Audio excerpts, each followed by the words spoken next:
इंतजार दर्शन बिना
चले हमने के पुरस्कार आइल बा रिया साड़ी सेंटर हमने के लक्ष्मण सिंह जी से बहुत बहुत रुपये पुरस्कार हमने के पंकज भैया की तरफ से हजारों हजार रुपये पुरस्कार। फिर हमने के आइल बेटा है ब्रह्म शक्ति में बहुत प्रकार का रंग बा फूल में बहुत प्रकार का फूल बा लेकिन माई के ज्यादा पसंद अड़हुले से हो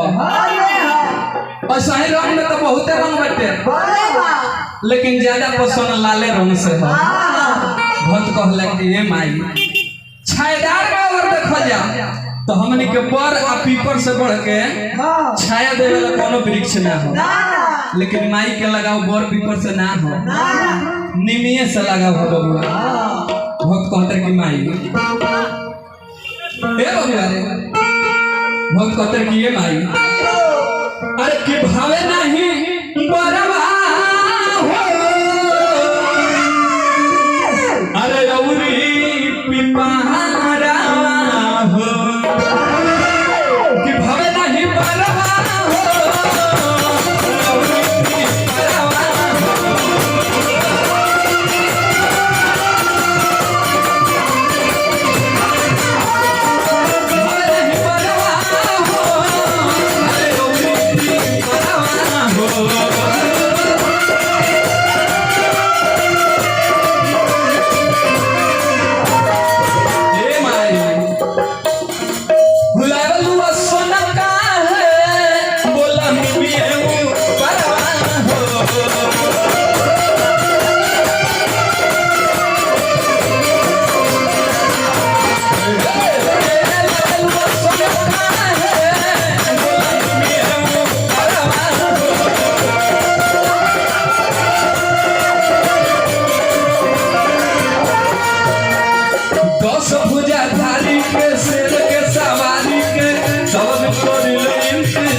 हनुमान जी के जयकार बोलल जा ओकरा बाद हमने के बड़ भाई संतोष शर्मा जी गाय ओकरा बाद चलबाज जी अंजलि जी एकरा बाद सब के हो गए। लेकिन देखी नु हमने के बिहार में तो एक बगल भक्ति आ एक बगल अशक्ति दोनों अपना चरम सीमा पर बा जानत नहीं कि ना। बिहार में हमने नीतीश कुमार जी सबरी बंद करवा दिले बानी का ने के नहीं खा जाना तो बालू बंदे होता थे आ एगो हौ जवन रहलो उहो बंद हो गइल बाटे लेकिन बंद कहां भइल बाटे ओकर रेट बढ़ गइल बाटे जवन 250 पे मिलत रहलो तो 750 पे मिलत आ ये महाराज हमने क्या का पियो पड़ो लो कौन चल हाक नहीं खेलो अगर मन में श्रद्धा बा तो दारू के नियो नहीं खेलो को लेकिन जो ये मन में श्रद्धा हो गई तो के नियो खोजहू नहीं खजाए के एक बार जहां मन में श्रद्धा पाई नहीं कि घर ही घरे होम डिलीवरी चली गई केने पढ़ाई का नहीं खे ओतने ले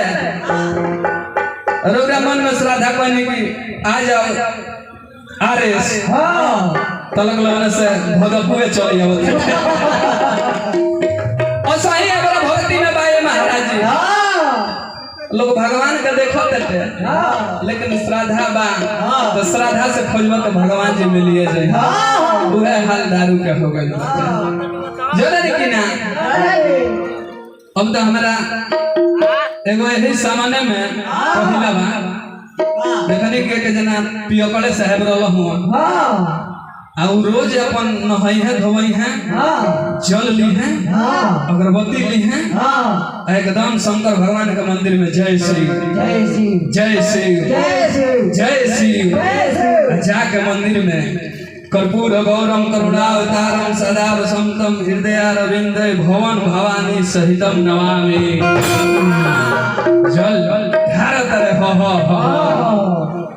अभी है रोज के काम ऊपर ही है रहे बाबा रोज जा अपन मंत्र पढ़स हर हर जल ढारस एक दिन भगत जी देखले कहले कि रे भाई हो तई पियो कर लेकिन बड़ी नेम से पूजा करत है बड़ी नियम से बड़ी श्रद्धा से पूजा करत है रोका एक परीक्षा ले अब पुजारी बाबा का कहले कि शंकर भगवान के लिंगवा हटा के और जगह गणेश जी के मूर्ति रख दे